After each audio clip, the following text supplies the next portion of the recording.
그 젊은이 예배에 온 것이 너무 좋습니다. 제가 한 20년은 젊어지는 느낌. 우리 다시 성령님을 환영하는 기도 다시 좀 하고 싶다는 그런 생각이 듭니다. 여러분, 우리가 이렇게 손님으로 어느 집에 가면 이렇게 주인이 엄청 환영하는 느낌이 들면 손님으로 간 내가 어떻습니까? 굉장히 잘 왔구나, 다음에도 또 와야지 막 이런 생각이 들잖아요. 근데 주인이 홀대를 하면 어때요? 다시 나오나 봐라. 그런데 우리 성령님도 우리가 환영하는 곳에 오시기를 기뻐하신다고 저는 생각합니다.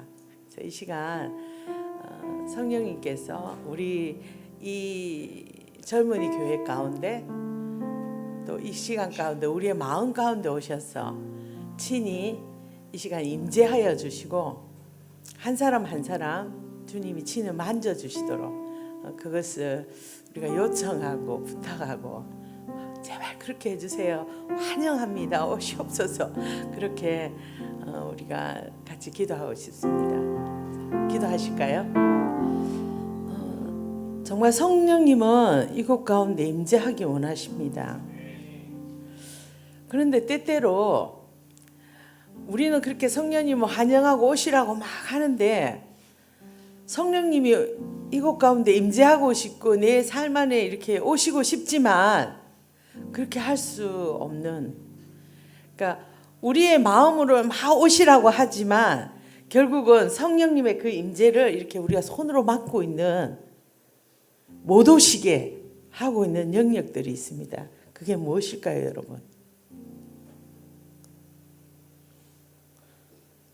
성령님은 우리 가운데 오시고 싶어 하시는데 우리도 너무 원하는데, 그런데 성령님이 오실 수 없도록 우리가 손으로 막고 있는 것, 성령의 임재가 내려오지 못하게 우리가 막고 있는 게 뭘까요?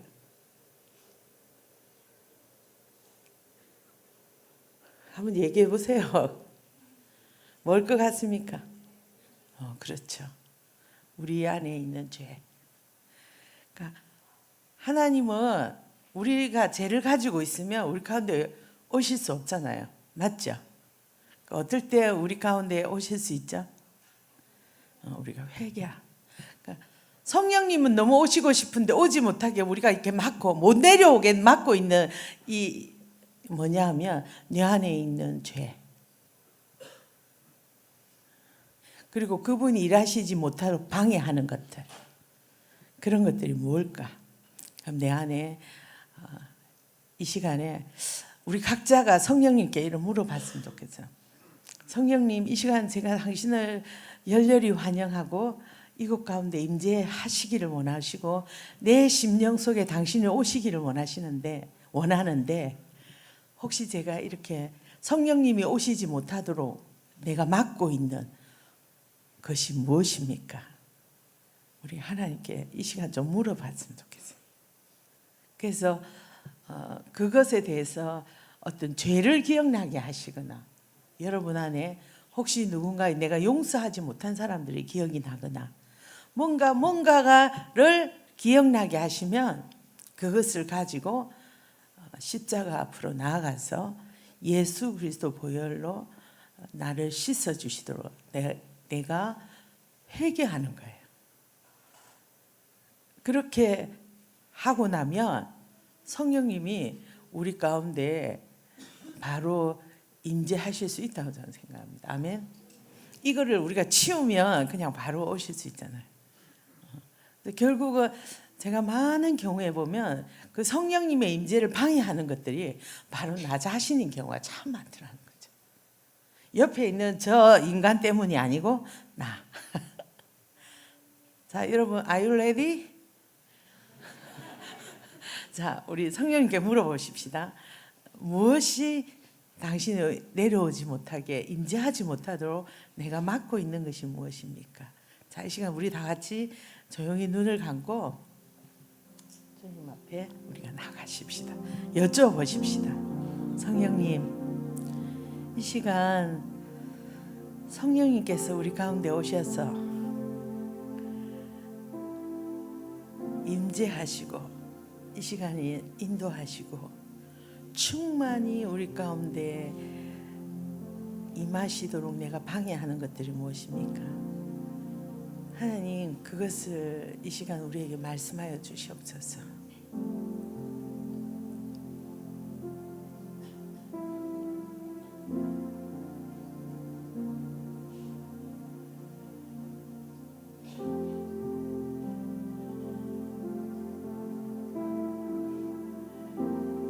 성령님은 거룩하신 하나님이십니다. 우리 안에 거룩이 깨어진 그러한 영역이 있다면, 우리 안에 일치와 하나됨이 깨어진 것들이 있다면,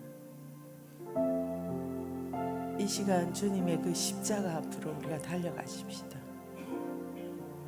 그리고 내 마음에 하나님 외에 다른 마음을 품고 있었던 것, 내가 우상을 숭배하여서 하나님의 마음을 근심하게 하고 아프게 했던 것, 내가 하나님보다 물질을 더 사랑하고 돈을 사랑하고 사람을 사랑했던 것, 우리 이것을 아버지 앞에 회개하십시다. 같이 소리내어서 기도하겠습니다. 성령님, 우리의 깨어진 심령에 오시옵소서. 저희를 만져주시고 저희를 치유하여 주시옵소서.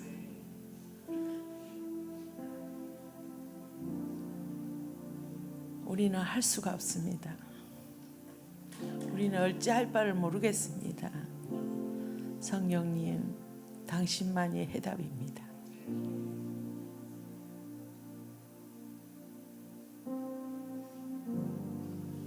이 시간에 충만히 임재하시고 우리를 이끌어 가주시기를 간절히 소망합니다. 그렇게 하실 하나님을 찬양하며 예수님의 이름으로 기도합니다. 아멘. 할렐루야. 여러분 반갑습니다. 저는 원래 그 유치원 선생님이었어요. 한 10년 동안, 전 부산 사람이거든요. 10년 동안 아이들을 가르치는 선생님이었고, 원래 제 꿈이 선생님이었어요. 어릴 때부터. 그래서 제가 이렇게 아이들 또 젊은 사람들 이런 이렇게 어린 사람들 만나는 것이 저는 이렇게 제 세포를 뛰게 하는 그런 일입니다. 제가 길을 갈 때 저를 항상 웃게 하는 것은 어린아이였어요. 요즘 하나 더 늘었는데요. 몇 년 전에 제가 강아지를 키우게 됐어요. 닥스훈트. 그 이후로 아기들과 강아지만 보면 길을 가면 제가 입이 이만큼 이렇게 벌어지는. 유치원 교사를 하다가 제가 27에 신학을 하게 되었습니다. 제가 26살 때 하나님께 기도했어요. 1년 동안. 평생 어떻게 살아야 할지 주님 저에게 말씀하여 주시옵소서. 근데 12월 31일 날에 저녁에 하나님 응답을 주셨어요. 그래서 신학을 하게 되었습니다. 근데 저는 한 번도 신학을 할 거라는 생각을 못 했었거든요. 저희 집이 그때 당시에는 아무도 예수님을 믿지 않았고 저 혼자 또 남동생들 이렇게 했기 때문에 감히 제가 신학을 할 거라는 생각을 못 했는데, 그 예레미야 33장 3절의 말씀 하나님 저에게 주셔서 1년 동안 그 말씀을 가지고 기도했었어요. 너는 내게 부르짖으라. 네가 알지 못하는 크고 비밀한 일을 너에게 보여주겠다. 근데 이제 목사님으로부터 저 신학의 제의를 받았을 때 그때 깜짝 놀란 거예요. 와. 그래서 정말 전도사가 되었습니다. 굉장한 그 부르심의 간격과 함께 또 굉장한 절망이 저를 찾아왔습니다. 왜냐하면 굉장히 웃긴 건데요. 요즘은 전도사님들 좀 안 그렇지만 옛날에는 까만 옷 딱 입고 까만 가발 들고 머리도 딱 이렇게 해가지고 제가 전도사를 한다는 거는 여성으로서의 삶이 이제 끝났구나 막 이런 생각을 했어요. 그래서 굉장히 슬퍼했어요. 한 3개월 동안. 아이고 이러다가 시집도 못 가고 이런 거 아니까 인생이 이상하게 될까 봐. 근데 실제로 아직까지 시집은 못 갔습니다. 그래서 저는요 전도사 할 때도 우리 교회 부목사님이 이렇게 말했어요. 제가 어떤 옷을 입고 가면 야 우리 교회에서 제일 화려하게 우리 김은희 전도사 옷이 제일 화려하다 막. 저는 원색을 좋아해가지고 유치원교사 출신이라 화끈하게 막 이런 색깔 입고 다니고 우리 구역에 있는 집사님 저보고 그랬어요. 아 전도사님은 전형적인 전도사 스타일이 아닙니다. 막 이렇게 그렇게 하다가 제가 어느 날 그 부르심을 받았어요. 그 선교사로 하나님 콜링 하셔서 제가 하고 있던 모든 일을 정리하고 삶을 정리하라. 마지막에 그렇게 해서 제가 삶을 다 정리하고 92년도 1월 달에 지금 1월이죠. 1월 2일 날인가 그때가 딱 주일 끝나고 주일 그때 월요일 날에 제가 예수전도단 예수제자훈련학교 DTS라고 그러잖아요. 거기를 제가 이제 가게 되었습니다. 홍천에. 아 정말 겨울에 여러분 물이 거긴 잘 안 나와요. 그 뜨거운 물은 토요일 날만 줬어요. 그날에만 목욕할 수 있고요. 그것도 시간 정해가지고. 그리고 막 머리 감고 싶은 사람들은 개울가에 얼음 깡깡 깨가지고 고무장갑 끼고 막 머리에 하여튼 그런 데서 훈련을 받고 94년도에 이제 아프리카 탄자니아에 제가 선교사로 나가게 됩니다. 그곳에 갈 때 유치원 교사들을 훈련하는 교육 선교사로 가게 되었습니다. 제가 그 금요일 날에도 잠깐 저기 마가의 다락방 가서 제가 잠깐 나누었지만 하나님이 저에게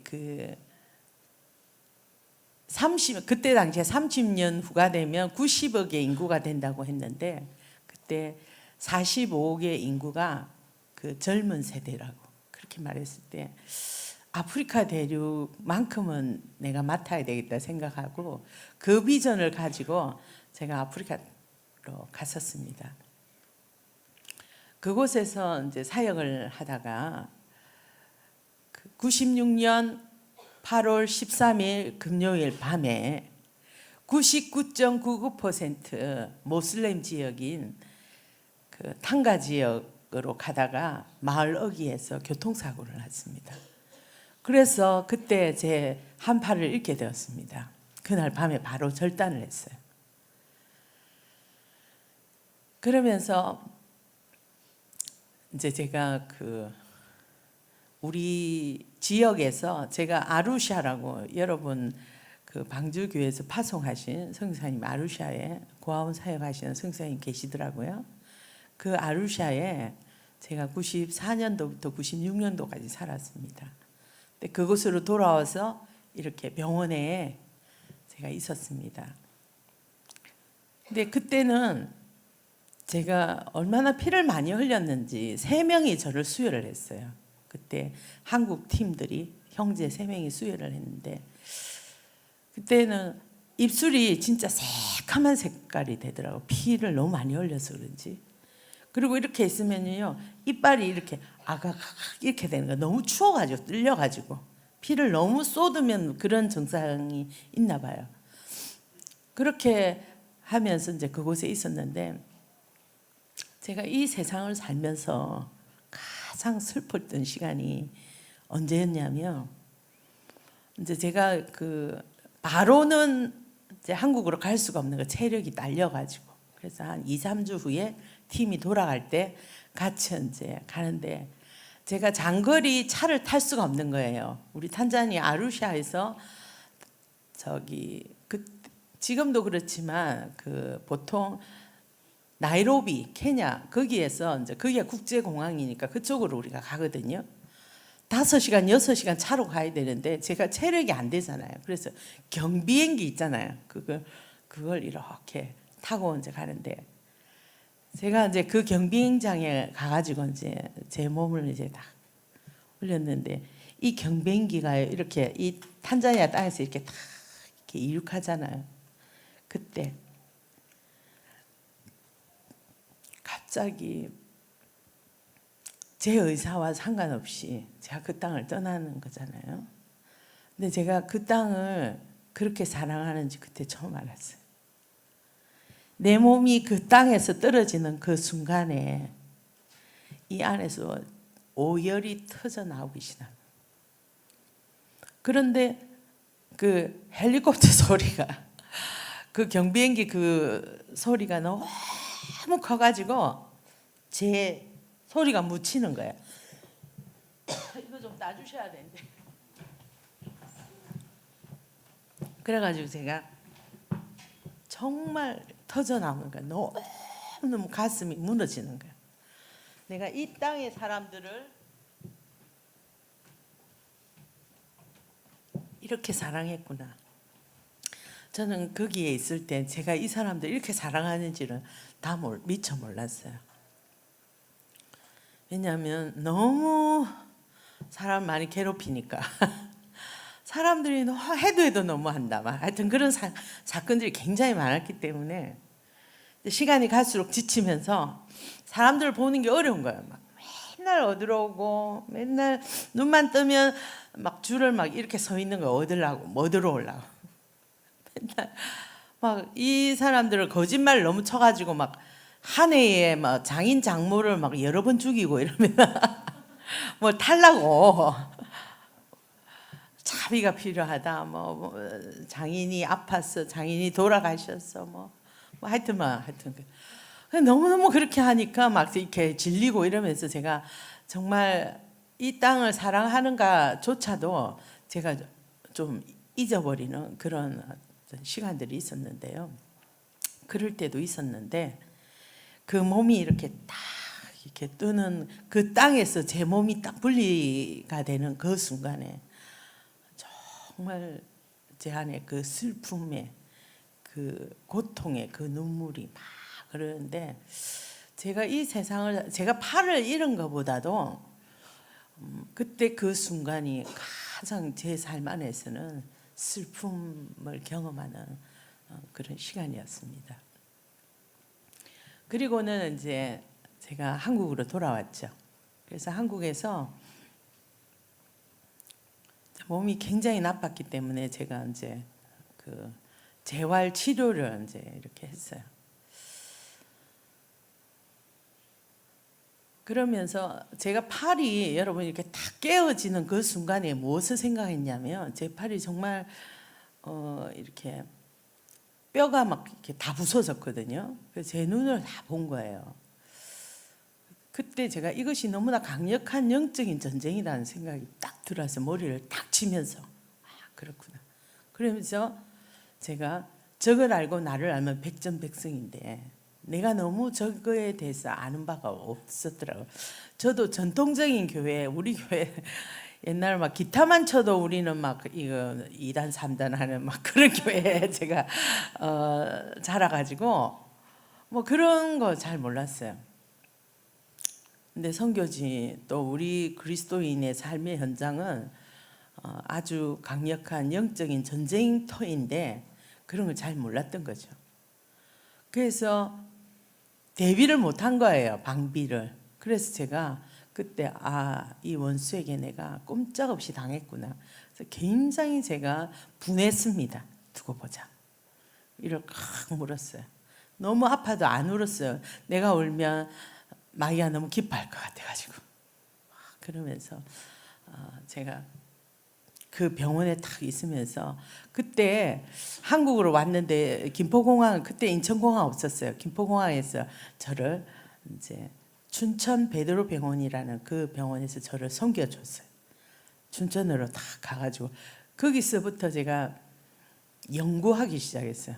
책을 사가지고 그때 리처드 포스트라는 사람이 쓴 기도라는 책이 처음으로 두란노에서 나왔는데 그 책을 시작으로 제가 그 뭐 영적 전쟁 뭐 그런 책들을 제가 이제 막 읽기 시작한 거예요.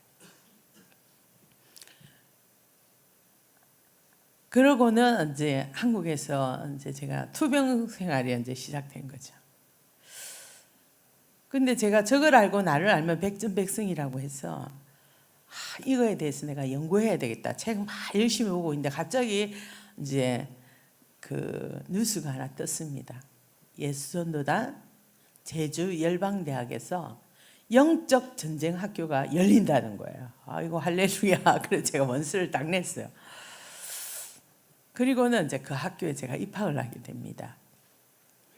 근데 그 입학하러 딱 갔는데 그 복도에서 그 학교에 입학하러 간 그날에 저 앞에 복도에서 어떤 형제를 딱 만난 거예요. 근데 그 형제는 저를 보지 않고 저는 그 형제를 딱 봤어요.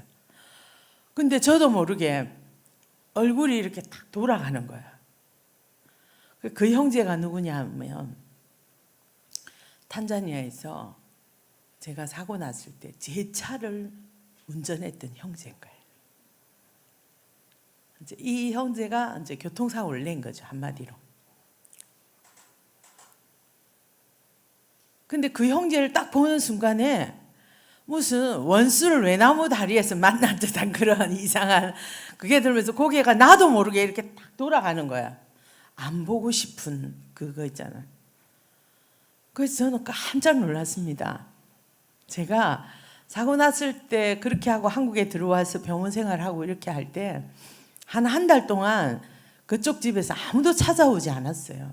우리 어머니가 화가 나가지고 자기 하나밖에 없는 딸을 이렇게 만들어놨으니 아직 시집도 안 갔는데 책임져 막 우리 엄마 혼자서 막 속상해가지고 막 그래 엄마 제발 책임지라 하지 마 나 그런 거 싫다고 막 이러면서 그래서 저는 정말 엄마한테 그거에 대해서 용서하라고 엄마한테 그렇게 했어요. 저도 정말 이만큼도 정말 정직하게 원망하거나 이런 마음이 없었습니다. 그런데 그 열방대학 그 복도에서 이 형제가 이 학교에 온 사실을 그때 복도에서 알은 거예요. 세상에 그 순간에 내 얼굴이 이렇게 돌아가는 거예요. 못 볼 걸 본 것 같고 외나무 다리에서 만난 원수 같은 그런 사람을 만난 그 기분으로 제가 고개를 돌렸어요. 진짜 깜짝 놀랐어요. 어머, 내가 한 번도 원망해 본 적도 없고 미워해 본 적도 없고 그랬는데 왜 내한테 이런 마음이 들을까? 그래서 하나님께 나갔습니다. 하나님, 제가 이 형제를 주님의 이름으로 용서합니다. 그리고 이제 3개월 동안 학교가 이제 계속 이렇게 진행되는데 제주도에 보면 굉장히 아름답습니다. 제주도는 여러분 사계절이 다 아름답죠. 특히 보면은 꽃이 많이 피잖아요. 유채도 피고 철쭉도 있고 막 고사리도 있고 막 하여튼 그렇게 아름다운 제주에 있는데 보면은 또 비도 많이 와요. 저는 지금도 날이 흐리거나 비가 오면 교통사고 후유증 때문에 온 삭신이 쑤시고 아픕니다. 근데 그때는 더 했어요. 잠깐 오전에 강의 겨우 들으면 오후에 저녁에는 하루 종일 방에 이렇게 누워 있어요. 그래서 그 좋은 제주도에서 방굴러대시, 방콕 뭐 이런 거 했습니다. 거기서.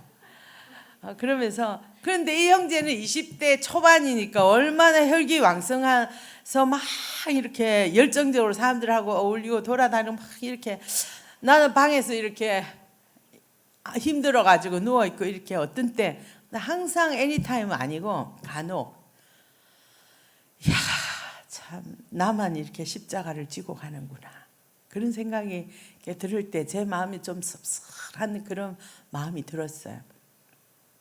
근데 이제 식당에서 우리가 모여서 막 식사를 하고 이러면 많은 사람들의 소리들이 있는데 그 중에 희한하게 그 형제 목소리만 내기에 거슬려.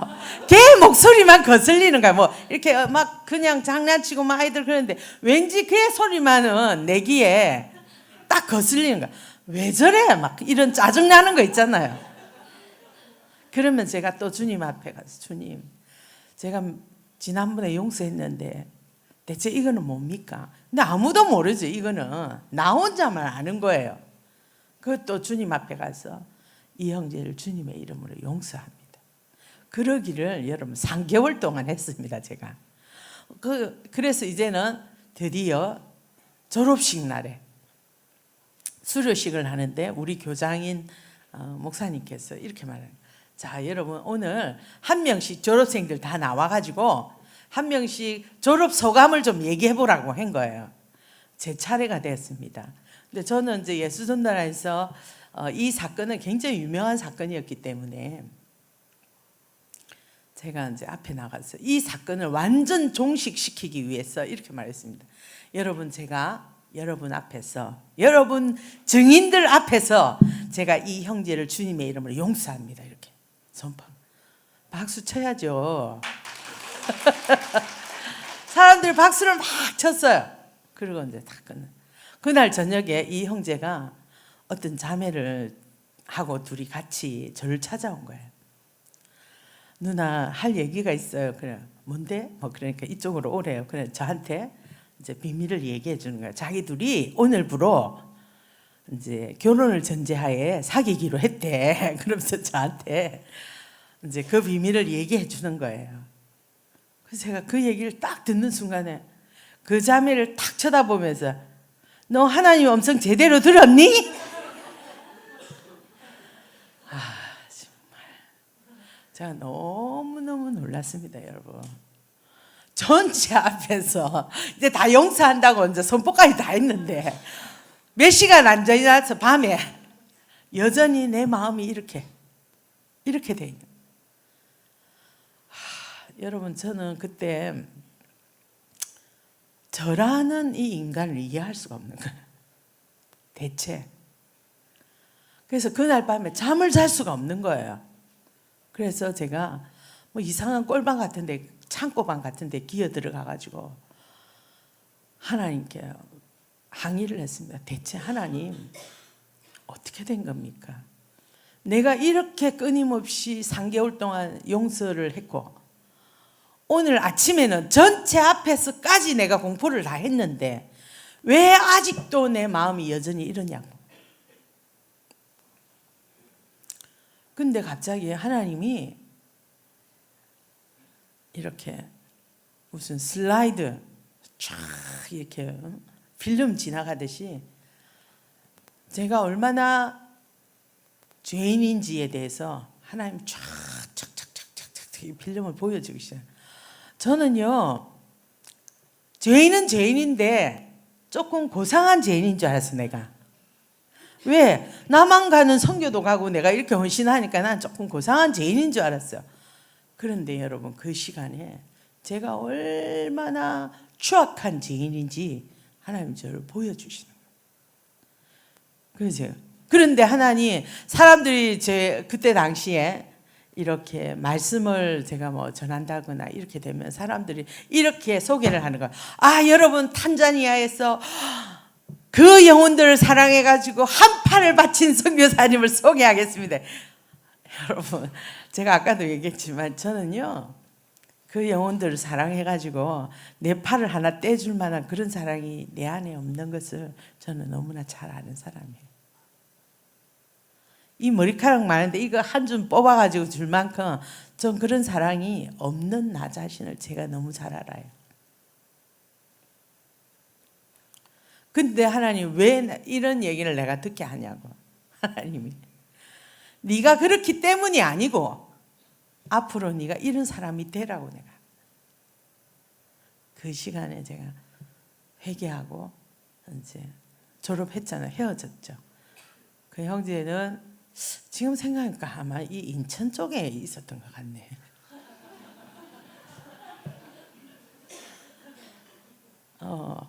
그리고 저는 이제 부산으로 이제 같이 안 보잖아요. 이제 눈에서 안 보니까 이제 좀 잊어버리고 살았는데 그 다음 해에 제가 제주 열방대학의 중보기도 학교 간사로 가게 되었는데 그 새기는 그 자매가 온 거예요. 새기는 자매가. 근데 걔만 보면 가가 생각이 나. 그 자매는 너무 착한 자매예요. 이렇게 마사지 같은 것도 잘해주고 막 1시간이고 2시간이고 잠자기 전에 저를 막 풀어줘요. 제가 너무 잘 뭉치거든요. 이렇게 그렇게 착한데 걔만 보면 가가 생각이 나가지고 왠지 막 그래. 근데 한 번은 이제 이 자매가 왜 사람이 사랑에 빠지면 생기는 현상이 뭡니까? 누가 안 물어봐도 끊임없이 저거 남친을 막 얘기하잖아. 지나가는데 막 사진을 꺼내놓고 막 자기 애들하고 막 얘기하고 있는데 내가 쓱 지나가면서 내가 거기 있었던 사람도 아니고 쓱 지나가는데 막 그렇게 하는데 제가 야 그것도 얼굴이냐? 막 이러면서 제가 지나가는 거예요. 그러면 제가 또 너무 기가 차가지고 하나님 내가 이 형제를 주님의 이름으로 용서합니다.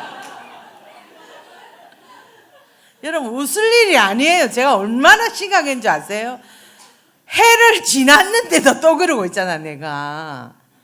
그리고 내가 이제는 한 번은 미팅을 하는데 간사들 미팅한 방에 앉았는데 아니 뭐 하다가 이렇게 앞을 딱 보는 순간에 저 앞에서 그때 뭐 애인 사진 뭐 핸드폰 고리로 해가지고 뭐 그 사진을 뭐 이렇게 고리 열쇠고리 같은 거 만들어 가지고 옛날에 그런 거 유행했어요. 아니 앞을 딱 보는데 가가 날 보고 씩 웃고 있네 사진 안에서. 나도 모르게 얼굴이 딱 돌아가는 거야. 그때도 또 얼마나 하나님 앞에 가서 회개하고 용서하고 그러다가 여러분 제가 이제 미국을 가게 되었습니다. 98년도에 미국 시애틀에 이제 갔습니다. 그곳에 갔는데 우리 이제 막 간사님들이 막 뭐 수근수근하면서 막 얘기하는 그게 뭔 얘기인가 하고 제가 물어봤어요. 뭔 일 있어요? 그러니까 1년 전에 이 이제 선교사님 중에 한 분이 여자 선교사님이 교통사고를 낸 거예요. 그래가지고 이제 이 언덕 아래에 있는 이제 집에 이 차가 덮쳤어. 거기에 이제 병환 가운데 있었던 90살이 넘은 할머니가 계셨는데 그분이 깔려서 돌아가시는 그런 사건이 있은 거예요. 그래가지고 이제 1년 이상 이렇게 막 지났는데 그 가족들이 이제 이렇게 소송을 걸어가지고 우리가 잘못하면 불리해지고 이렇게 지면은 소송에서 지면 우리 베이스가 이제 다 날아가게 생긴 거예요. 그러니까 우리 베이스에 땅이 있고 집이 있고 막 그런 걸 알고는 이 사람이 너무 엄청난 돈을 요구를 한 거예요. 그래서 사람들이 말이지. 근데 진짜 많이 요구했어요. 그러니까 막 욕을 하는 거야. 말이지. 그 90이 넘은 할머니 뭐 편찮으시고 가만 놔둬도 돌아가실 분인데 완전히 너무너무 많은 걸 요구한다. 진짜 많이 요구했어요. 그래가지고 사람들이 막 욕을 하고 막 그런. 근데 여러분 제가 그 얘기를 딱 듣는데 갑자기 내 마음에 셔트가 착착착착착 내려오는 거예요. 왜 그랬을까요, 여러분? 그 사람들은 가해자잖아요. 입장이잖아. 근데 저는 피해자의 입장인 거 내가. 그러니까 제 마음에 이렇게 마음의 문이 딱 닫히는 거야. 이 사람들 향해서. 근데 제가 아무 말 하지 않았죠. 근데 그 이후에 얼마 후에 우리가 이제 학교를 하는데 그때 이제 그 사람들이 이제 재판의 날짜가 가까운데 우리가 지면 이제 다 날아가게 생겼으니까 우리가 긴급으로 모여가지고 이것을 위해서 중보기도하는 시간을 가졌습니다. 근데 저도 이제 저 뒤에 앉아 있는데 하나님께서 저에게 이런 마음을 주신 거예요. 너 저 앞에 나가서 피해자의 입장의 사람의 마음이 어떤 것인가 네가 이 사람들한테 나누라는 거예요. 아니 하나님 됐습니다. 막 그런데 하나님 계속 저한테 그런 마음을 주셔요. 그래서 제가 이제 앞을 나가서 제가 손 들고 나가서 얘기를 나누었습니다. 사실 제가 그렇게 생각했죠. 아니 네 엄마라면 아이고 어차피 90 넘어서 돌아가실 건데 막 잘 돌아가시다니 이렇게 하겠냐. 네 엄마면. 제가 이런 마음을 나누었어요. 그랬더니 그때 이제 그 가해자 입장에 있는 대표적인 분들이 몇 분이 나오셔가지고 전체 앞에서 용서를 구하는 거예요. 자기들이 이 피해자의 마음을 이렇게 충분히 그 사람들 애도하지 못하고 위로하지 못했고 이런 마음을 가지고 있었던 것을 나와서 이제 회개하기 시작해요. 그러면서 이제 해서 우리가 마지막에는 결국 이제 우리가 이겼습니다. 그래서 이제 돈은 그렇게 안 됐는데, 그리고 얼마 있다가 그 교통사고를 냈던 그 선교사님이 암에 걸린 거야. 30대 초반인데 중반쯤에. 그래가지고 그때 제가 이제 그 미국에서 중보기도 사역을 하고 있었기 때문에 이제 아주 큰 사건이잖아요. 그래서 이제 이분을 위해서 우리가 기도 많이 했어요. 근데 어느 날 새벽에 제가 일어나서 묵상을 하는데 암에 대해서 좀 묵상을 해봤습니다.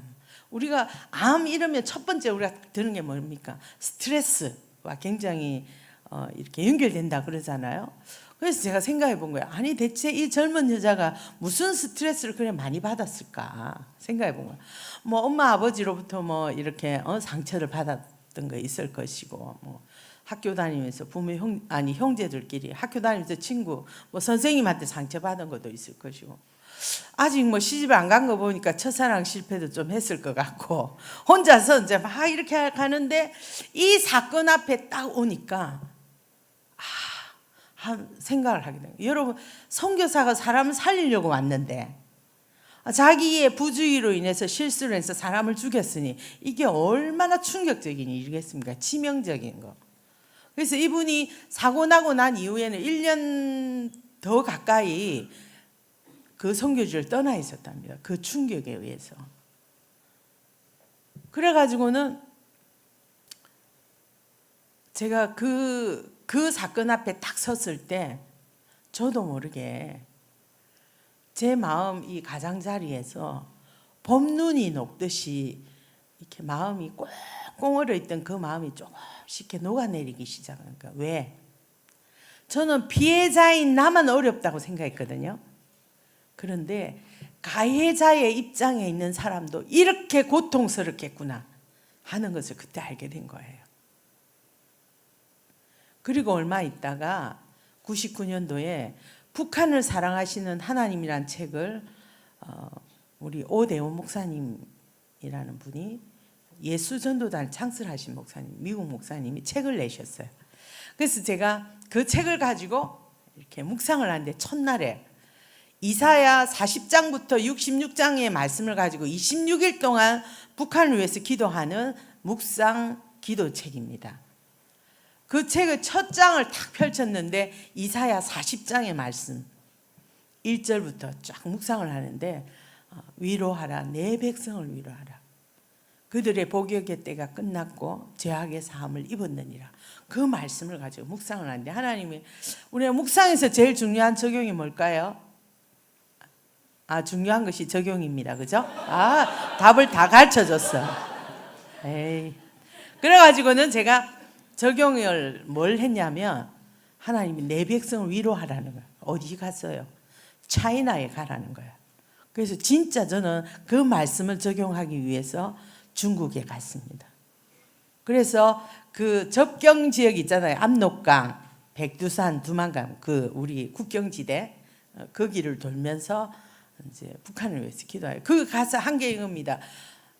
복역의 때가 끝났고 죄악의 사함을 입었다고. 그걸 선포하는 그 말씀을. 그리고는 이제 제가 한국을 돌아왔어요. 미국 가기 전에 한국으로 왔는데, 그때 이 형제에게 제가 연락을 했어요. 그래서 한번 보자 그렇게 했는데, 이 형제가 김포공항에 자기 형님 차를 가지고 온 거예요. 저 믿음이 좋은 저는 그 형제의 그 차를 타고 우리 그 이제 암으로 수술 받은 그 선교사님을 둘이서 신방을 간 거예요. 제가 비행기 속에 생각했어요. 얘를 만나면 내가 뭐라고 말을 해야 될까? 계속 생각했는데 뭐 오만 생각이 다 들었어요. 근데 막상 딱 보니까 할 말이 없네. 그래서 제가 딱 보면서 치면서 잘 있었냐? 이렇게 말했어요. 이 말만 했어요. 근데 여러분 진짜 놀랐어요. 제가 탁 치면서 잘 있었냐? 딱 말하는데 그 말에 내 마음이 담긴 말을 하고 있는 거예요. 우리가 자기가 알잖아요. 그냥 빈말로 하는 건지 진짜 마음으로 너 잘 있었니? 하는 건지 자기만 알잖아요. 제가 깜짝 놀랐어요. 내 마음이 당겨서 잘 있었냐? 이렇게 다 하는 거예요. 그러고는 하루 종일 같이 다니면서 아무 얘기 안 했어요. 그냥 일상적인 얘기만 하고. 그리고 얼마 있다가 한 2년 정도 있다가 어느 날 제가 그때도 한국을 잠깐 들어와 있었는데 이 친구 전화가 온 거예요. 저한테. 누나 좀 만나고 싶다고. 그래서 부산에 밤늦게 한 10시 반 정도쯤 돼서 이제 남포동에서 만났습니다. 근데 뭐 이렇게 주변적인 얘기만 쭉 하고 이 본론으로 못 들어가요. 그러나 저는 이제 계속 기다리고 있었죠. 근데 형제가 이렇게 말하는 거예요. 누나는 우리가 지금 겪게 된 이 사건에 대해서 하나님 앞에서 어떻게 누나가 해결함을 받고 여기까지 왔는지 자기한테 얘기를 좀 해달래요. 자기는 자다가도 일어난대요. 벌떡벌떡 일어나서 왜 내 인생에서 이러한 일이 생겼는지 도무지 자기는 이해할 수가 없다는 거예요. 그래서 제가 이제 쭉 그동안 하나님이 제 삶에서 해오신 것에 대해서 쭉 나누어 줬습니다. 그리고는 기도하자. 이 두 사람이 이제 저 만나고 얼마 있다가 이제 한 뭐 몇 달 있다가 결혼을 한대요. 그래서 제가 손을 잡고 이 형제를 그 앞에 하나 빼먹었어요. 그렇게 이제 형제가 이야기 제가 쭉 얘기하고는 나서 이렇게 말했어요. 제가 그런데 있잖아. 너 한 번도 이 사건에 대해서 나에게 용서 구하지 않은 거 너 알고 있냐? 물었더니 알고 있대. 그래? 그럼 이제 용서를 한번 구해보거라. 이렇게 말했어요. 그래서 저는 딱 기다린 거예요. 여러분, 저 이런 말을 할 수 있었던 저는 이미 용서하고 있었죠. 그랬기 때문에 네 한번 용서를 구해봐. 그리고 딱 앉아있어요. 절호의 찬스가 온 거 아닙니까? 이제 용서받을 수 있는. 내가 용서해 줄 마음으로 네 용서 한번 구해봐라. 이렇게 말한 거 아니야. 그런데 용서를 못 구하는 거예요. 울먹울먹 하면서 입에서 말이 안 나와.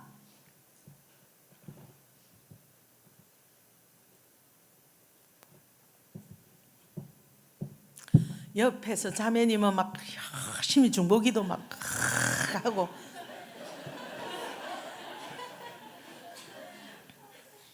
그래서 한참 후에 정말 완전 울먹이면서 저에게 누나 나의 실수로 누나의 인생에 이러한 일이 된 것에 대해서 너무너무 미안하다고 용서해달라고. 여러분 몇 년 동안 제가 얼마나 기다렸던 순간이겠어요. 그죠? 근데 나도 아무 생각이 안 나는 거예요. 뭔 말을 해야 될지 모르겠더라고요. 나도 모르게 입에서 용서하고 사랑합니다 이런 말이 툭 튀어나왔어요. 그리고 손을 잡고 기도했어요. 그리고 그 두 사람이 앞으로 새롭게 맺을 가정을 위해서 기도했어요. 근데 하나님이 제 마음에 이런 말씀을 기억나게 하신 거예요. 너희는 사랑의 빛 외에는 아무런 빛도 서로에게 지지 말라. 그래서 제가 기도를 다 끝나고 이렇게 말했어요. 이제부터 이 사건에 대해서 너와 나 사이에는 아무런 빛도 없다. 내가 너를 용서했고 하나님도 너를 용서했다. 그러니까 너는 이 용서를 받아들이라고 그렇게 말했습니다.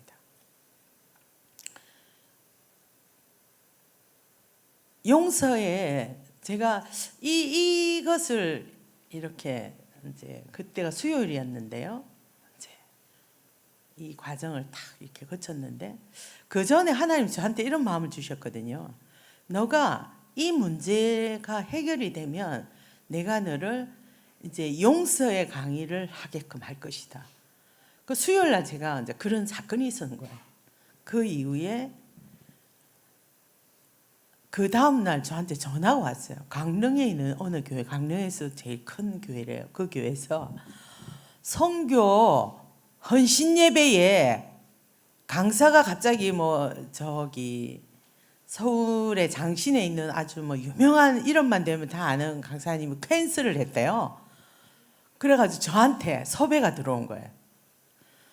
그래서 제가 부산에서 비행기 타고 강릉으로 갔습니다. 여러분, 제가 부산 사람이라 제가 굉장히 좋아하는 게 회를 좋아합니다. 회. 그런데 제가 그때 그 얘기를 듣고 제가 말씀을 준비해야 되잖아요. 기도했어요. 하나님 뭡니까? 어떤 말씀을 전해야 됩니까? 여러분, 한 말씀도 안 하셨어요. 하나님이. 그래서 저는 미치는 것 같은 거예요. 아, 말씀을 주셔야 가서 전하지. 근데 말씀 안 하시나. 그냥 침묵 그 자체. 내가 막 쥐어짜도 안 나와. 그리고는 이제 시간은 점점점 다가와서 이제 경포도에서 그 교회에 이제 당에 거기는 막 장로님, 목사님들 막 우르륵 다 나와가지고 막 회를 사수치는데, 어머, 선교사님 회를 안 좋아하시나 봐요. 왜 이렇게 조금 드셔요? 막 모래를 씹는 것 같은 거. 내가 지금 몇 시간 오면은 말씀을 전해야 되는데 하나님 아무 말씀을 안 주시는데 내가 지금 이게 회가 맛있겠습니까, 여러분? 그리고는 이제 다 거기는 옛날 강대상 있잖아. 저 높은 위에 완전 우러러보면서 막 이렇게 하는 그 강대상에 내가 성경책만 들고 올라가는데 아무 말씀의 메시지 안 주셔. 그냥 올라가서 성경책을 탁 내려놓으면서 첫 마디. 여러분, 지난 수요일 날 제가 무슨 일이 있었는 줄 아십니까?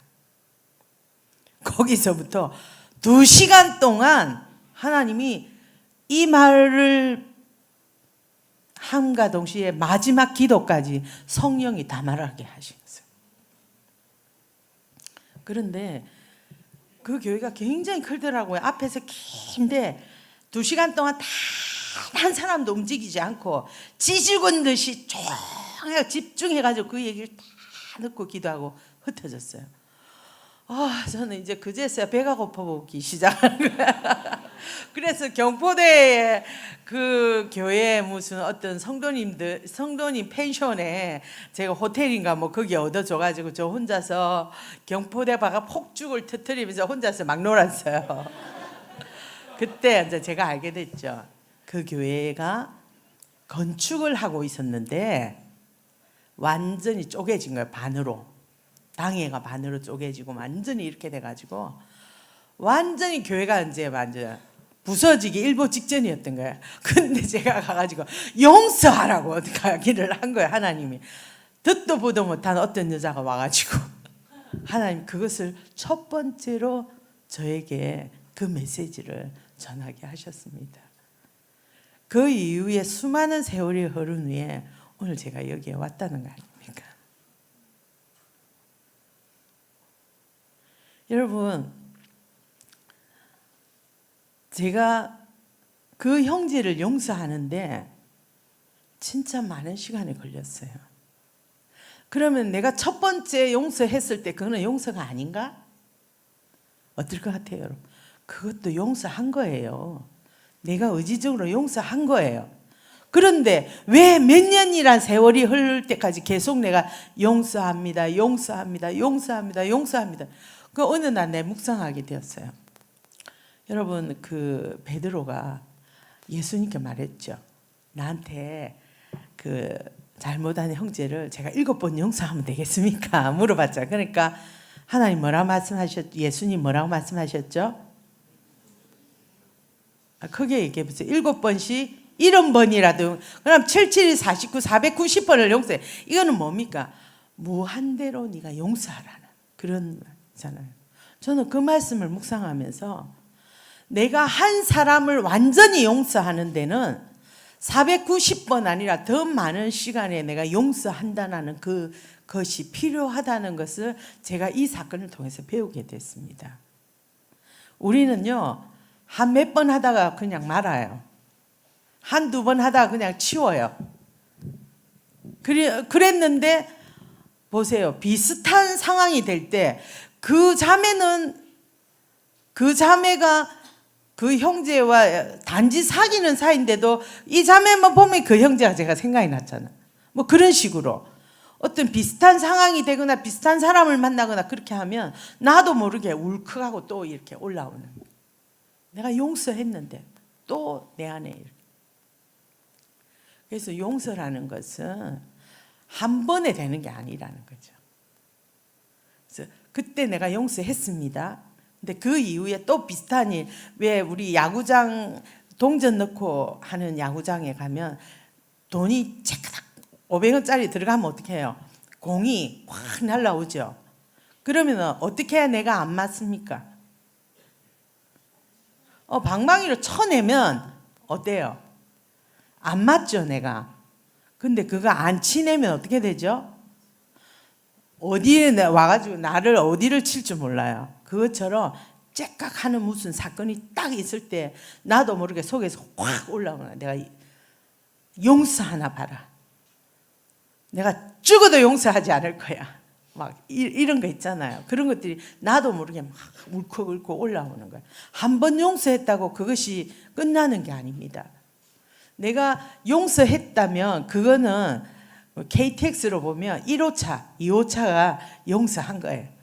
그런데 내 감정과 내 신뢰가 첫 번째 사건이 날 때 그때 신뢰가 쨍 하고 깨어지거든요. 그거는 제일 마지막 객실 15호차가 될 수 있다는 거예요. 그렇지만 끊임없이 내가 용서하기로 결정했을 때 진짜 마지막 부분까지 우리가 갈 수 있는 것을 제가 경험하게 되었습니다. 이 시간에 우리가 좀 함께 기도했으면 좋겠어요. 여러분, 내가 용서하지 않잖아요. 그러면 어떻게 되는 줄 아세요? 그 사람이 나에게 고착화됩니다. 고착이라는 건 뭐냐? 척 들러붙는다는 거예요. 우리가 용서하지 못하고 내가 기분 나쁘게 여기는 어떤 사람이 있으면 어때요? 그 사람이 자나깨나 생각이 납니다. 화장실에 앉아 있어도 거기에 몰입, 공부할 때도 모르게 나도 모르게 막 계속 그 사람을 생각하게 되는 거예요. 그러면서 내 안에 막 용서하지 못한 마음들이 일어나는 거예요. 여러분, 그것은 바로 내 몸에 붙게 되는 거예요. 내가 10명을 용서하지 못하면 나는 10명과 함께 다니는 거예요. 잠을 잔들 편하겠습니까, 여러분? 안 편하겠죠. 어디를 가도 10명이 우르르 같이 다니는 거예요. 생각해봐 끔찍한 거예요. 여러분, 오늘 이 문을 들어올 때 제가 보니까 여기 한 1000명이 넘는 사람이 있을지도 몰라요. 지금 여기 여러분 몇 명 안 되지만 한 사람씩 달고 들어온 그 식구들 생각하면 엄청난 수가 지금 관중이 여기 같이 있는 거야. 이제 오늘 이 문을 나갈 때 여러분 혼자 나가시기 바랍니다. 아멘. 이 용서의 단계는 어떻게 하냐면 우리가 용서할 때 주님의 이름으로 아주 구체적으로 용서해요. 하나님, 저한테 잘못한 사람 제가 다 용서합니다. 이거 아니고 하나님, 누구 이름 홍길동 그 사람이 나에게 이러하게 나에게 상처를 주었는데 하나님, 내가 이것을 주님의 이름으로 용서합니다. 이렇게 말하는 거예요. 그리고 그 용서의 단계는요, 정말 용서가 완전히 끝났다고 하는 그 단계는 뭐냐면 축복해주는 단계까지 가는 거. 처음 한두 번 해가지고 축복해주는 단계로 안 갑니다. 내가 용서해주는 그만으로도 내가 이게 근데 왜 우리가 용서해야 되냐면 우리가 그 포로 내한테 고착되어 있는 사람들로부터 내가 자유케 되어지는 거. 주님은 그것을 원하신단 말이에요. 그래서 우리가 용서해. 그리고 하나님은 용서와 기도를 같이 묶어 두셨어요. 우리가 기도하러 갔더니 네 형제와 잘못한 그런 거 있으면 다 풀고 나한테 와서 기도해라. 그 말씀 있잖아요, 성경에. 기도와 용서를 묶어 두셨다는 거예요. 내 죄를 사하여 준 것 같이 너희 죄도 그죠? 그 말씀 있잖아요. 주기도문에 같이 이렇게 묶어 두셨어요. 우리 기도와 용서를. 여러분 이 시간에 우리 성령님께 좀 물어봤으면 좋겠어요. 성령님, 제가 용서해야 될 사람이 누구입니까? 내한테 붙어 다니면서 계속 나를 괴롭히는 그 사람이 누구입니까? 내가 아직도 이것을 내려놓지 못하고 포기하지 못하고 내가 이렇게 붙어 있는 이 사람이 누구인지를 우리가 이 시간에 성령님께 좀 물어봤으면 좋겠습니다. 좀 눈을 감고 이 시간에 한번 물어보십시다. 성령님, 이 시간 용서의 영으로 이곳 가운데 임재하시옵소서. 성령님을 초청합니다. 오셔서 우리 마음을 살피게 해주시고 내가 용서해야 될 사람이 누구인지 이 시간에 말씀하여 주시옵소서.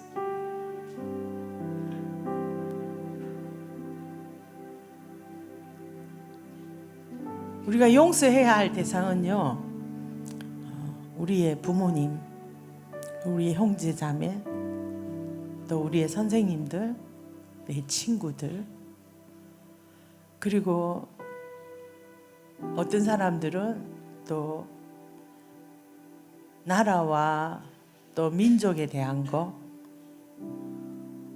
여러 가지 그런 이슈들이 있습니다.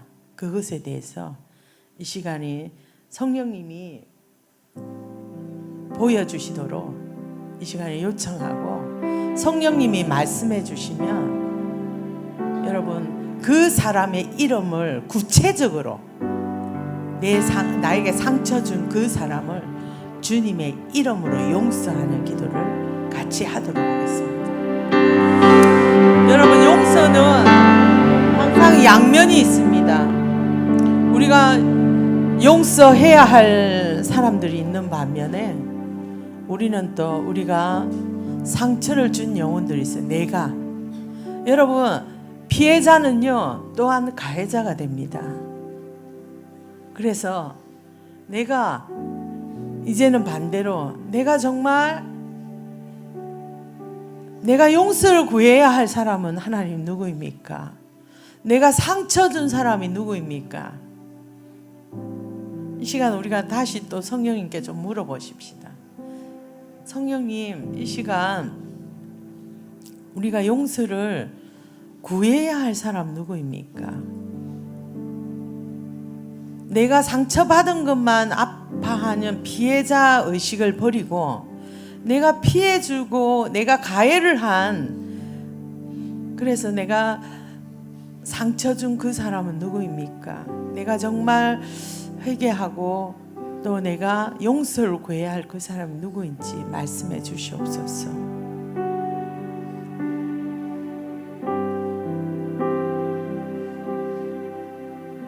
이 시간 주님이 기억나게 해 주시는 사람이 있다면 여러분 먼저 주님의 이름으로 회개하십시다. 주님, 제가 이렇게 이 사람의 누구누구의 마음을 이렇게 상처 주고 아프게 하였습니다. 하나님, 이것을 용서하여 주시옵소서. 제가 이것을 회개합니다. 그래서 하나님이 회개에 합당한 열매를 나에게 내가 어떻게 그 사람에게 용서를 구해야 되는지 말씀해 주시옵소서. 그렇게 우리 다 같이 기도하시겠습니다. 자, 여러분, 우리가 내가 용서를 해야 되는 사람과 내가 용서를 구해야 할 이 사람들에게 정말 필요한 것은 예수 그리스도의 사랑입니다. 예수 그리스도의 사랑만이 우리를 온전케 할 수 있습니다. 우리의 이 조각난 사랑으로 그것을 붙이기에는 참 역부족인 우리 자신을 발견합니다. 하나님, 이 시간에 예수 그리스도의 그 사랑, 그 십자가의 그 사랑으로 나에게 상처 준 그 사람, 그리고 내가 상처 준 그 사람들에게 또 나에게, 우리에게 동일하게 예수 그리스도의 그 사랑이 필요합니다. 그래서 그 사랑은 나에게로부터 출발하지 않았습니다.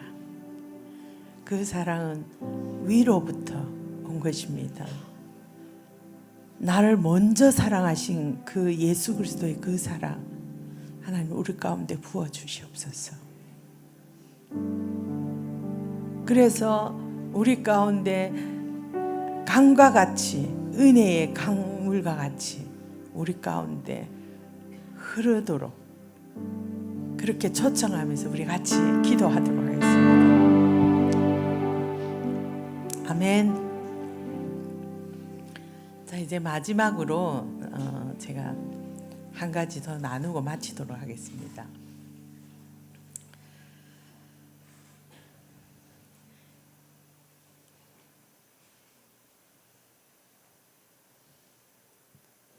여러분, 이렇게 동전이 들어간 것 같이 내 안에, 내가 오늘 분명히 용서했는데 이 길에 돌아가다가 갑자기 그 비슷한 인간을 만나면 갑자기 나도 모르게 확 이렇게 올라올 때 어떻게 처리해야 되는 방법을 가르쳐 드릴게요. 저 그렇게 했어요. 아까 얘기했잖아요. 공이 오면 어떻게 쳐내라. 그럼 어떻게 쳐내? 어떻게 쳐내면 될까요? 이거 좀 써도 될란가 모르겠네.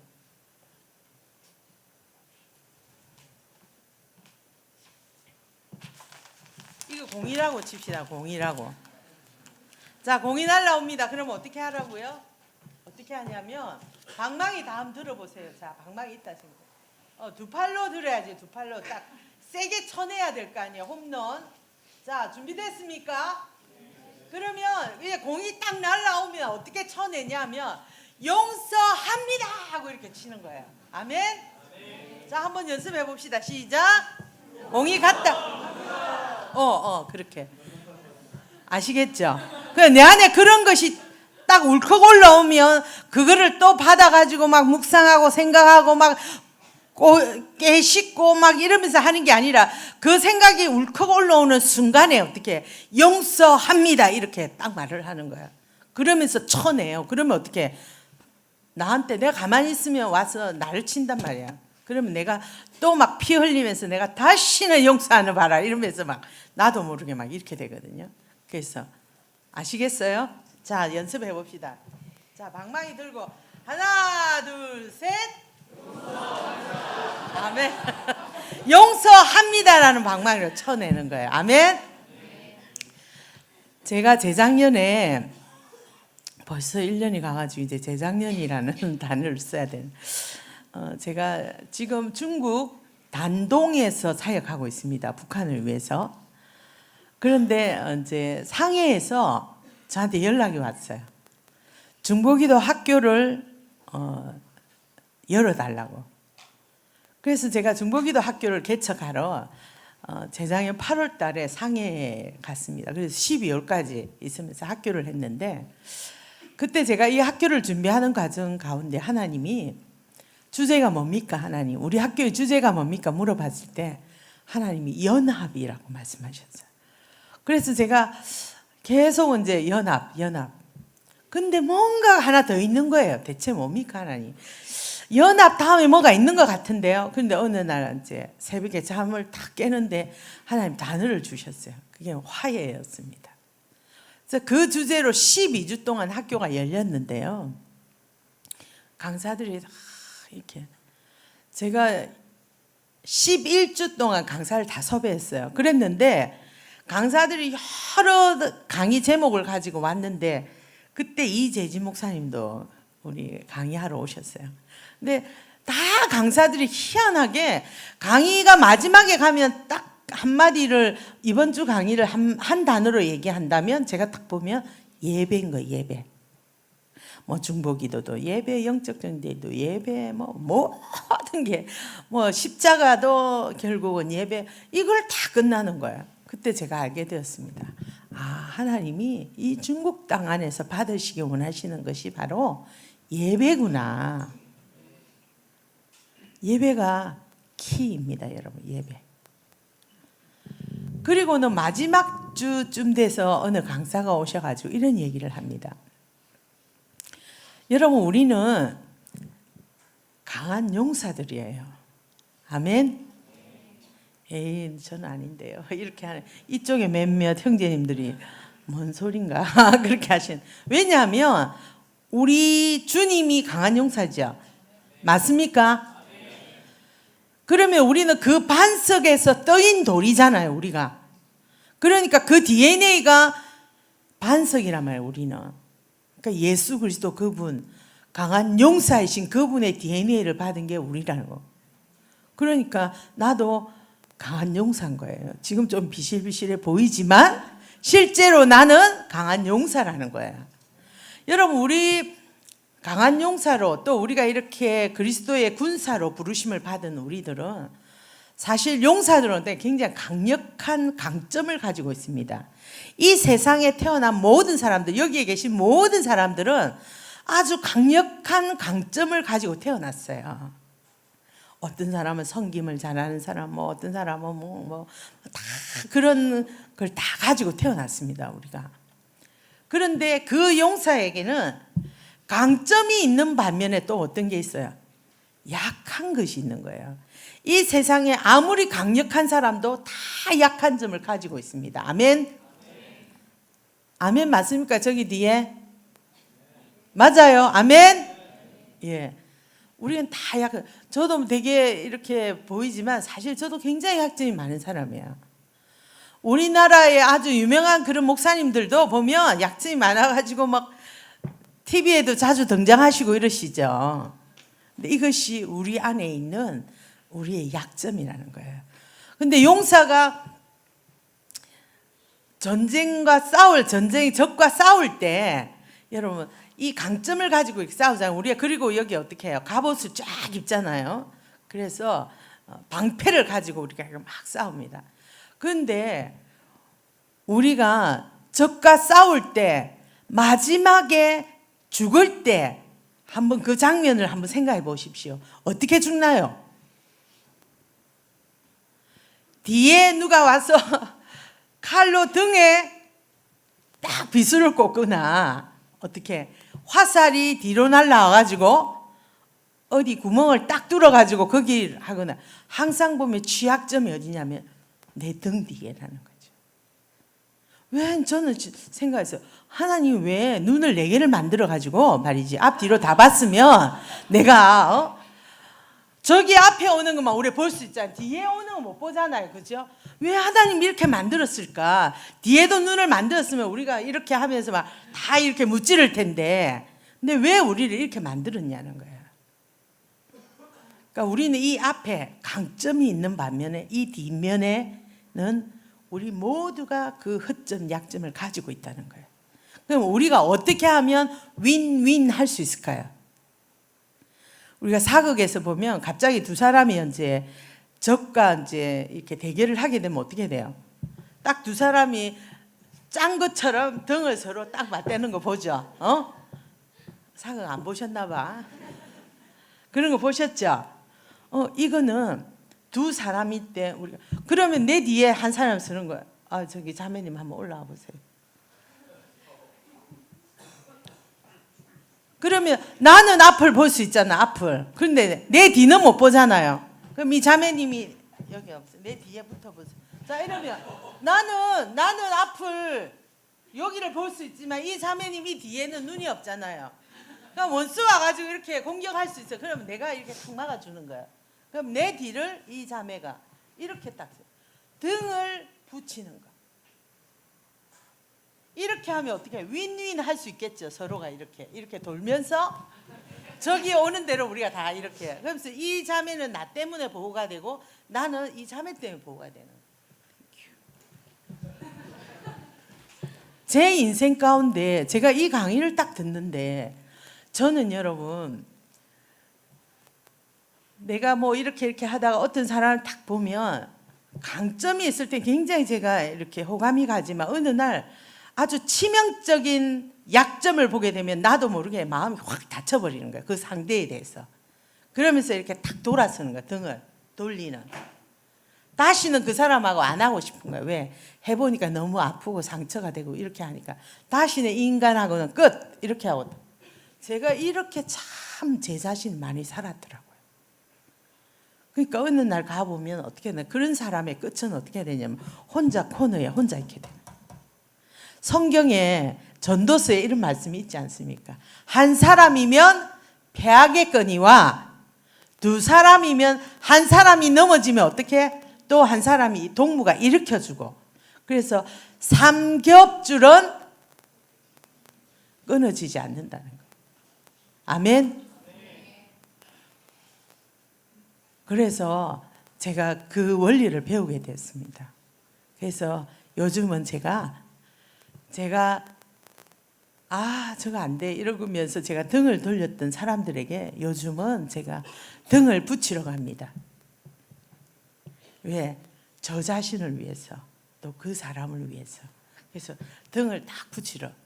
처음에는 되게 어색했지만 뭐 그렇게나 말았거나 하나님 저에게 말씀해 주셨기 때문에 제가 연합하기 위해서, 제가 화해하기 위해서 어떻게 제가 가서 등을 붙여주는 거예요. 그 사람의 약점에 저 인간은 저래서 안 돼 했던 거를 가서 하나님이 저한테 너가 가서 그 등을 붙여주어라. 그래서 제가 등을 붙이러 갔더니 나만 손해일까요? 아니잖아요. 내가 그 사람의 등을 대주면, 그 사람도 내 등을 대주면 우리 두 사람은 서로 윈윈 할 수 있는 거예요. 자, 우리 여기 젊은이의 공동체, 여러분 젊은 사람들은 좋을 때도 좋지만 나쁠 때는 획 돌아서는 게 이 젊은 사람들의 특징이에요. 맞죠? 내가 이익이 안 되면 탁 돌아서더라고요. 냉정하게. 저 그런 거 많이 경험했어요. 왜? 젊은 사람들한테 일할 때 요즘 세대들은 직권은 엄청 챙기고 그 다음에 자기가 해야 되는 건 안 해요. 그래서 정말 뭐 저런 인간들이 있어 막 이러면서 제가 막 너무 싫어하는 그런 일들이 있고 그랬거든요. 그런데 하나님 저에게 말씀해 주셨어요. 그렇게 하지 말으라고. 그 사람의 약한 거 보여주면 너가 가서 등을 붙여주라는 거예요. 네가 막아줘라. 그렇게 할 때 그 사람의 강점이 빛이 나는 거예요. 왜? 내가 그 사람에게 등을 대줬기 때문에. 그러면 나는 약점이 없는 인간입니까, 여러분? 나는 더 하지. 근데 나는 맨날 앞만 있고 강한 것만 있는 척 하지만 실제로는 나는 뒤에 굉장히 위험한 리스크를 다 안고 있단 말이야. 그러면 누가 나에게 와서 내 등을 대주겠냐는 거야, 나한테. 여러분, 오늘은 용서와 그 연합을 이루기 위해서는 여러분, 우리가 등을 대줘야 된다. 등을 내줘야 된다. 아멘. 다 같이 한번 일어나 보시겠을까요? 우리 형제는 형제, 자매는 자매끼리 이렇게 해서 우리 둘씩 한번 등을 한번 대 보십시다. 자, 한번. 자, 한 명도 혼자 있지 마시고 뭐 사람이 없으면 저한테도 오셔도 됩니다. 자, 둘씩 한번 등을 대 보세요. 한 명 오세요. 여기 앞에 3명. 자, 빨리 2명씩. 자, 등을 댔습니까? 예. 자, 등을 대보세요. 별로 안 되고 싶은 사람이 혹시 있을 줄 모르겠어요. 저기 혼자 계신 사람 있으면 여기 앞으로 한 명 올라오셔도 돼요. 자, 등을 다 댔습니까, 여러분? 자, 따라해 보십시오. 혼자서는 패하겠거니와 두 사람이면 승리할 수 있다. 우리가 연합하면 승리할 수 있다는 거예요. 아멘. 자, 이 시간에 우리가 눈을 한번 감아 보실까요? 하나님, 내가 어떤 사람입니까? 지금 이렇게 있는 것이 주님이 안전하다고 하십니다. 네가 이렇게 하는 것이 안전하다. 네가 이 등을 돌려버리면 너는 안전하지 않고 너는 위험하다는 거예요. 왜? 적의 공격으로부터 너가 노출되어 있다는 거예요. 하나님은 우리가 적의 공격으로부터 너를 보호하기 원하신다는 거예요. 너희가 연합할 때, 너희가 하나를 이룰 때에 너희 이 공동체는 안전하다고 말씀하시고 너의 인생은 안전하다고 말씀하십니다. 우리는 먼저 주님과 연합해야 됩니다.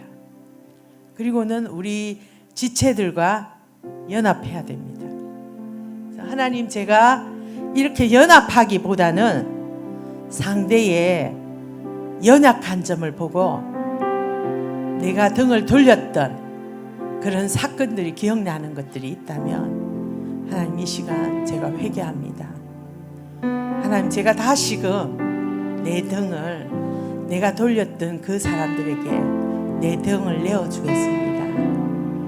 그래서 나도 안전하고 지체도 안전하고, 그래서 윈윈하는 삼겹줄과 같은 튼튼한 그런 인생의 삶을 내가 살아드리기를 원합니다. 우리 그렇게 이 시간에 같이 기도하도록 하겠습니다. 기도하시겠습니다. 아버지,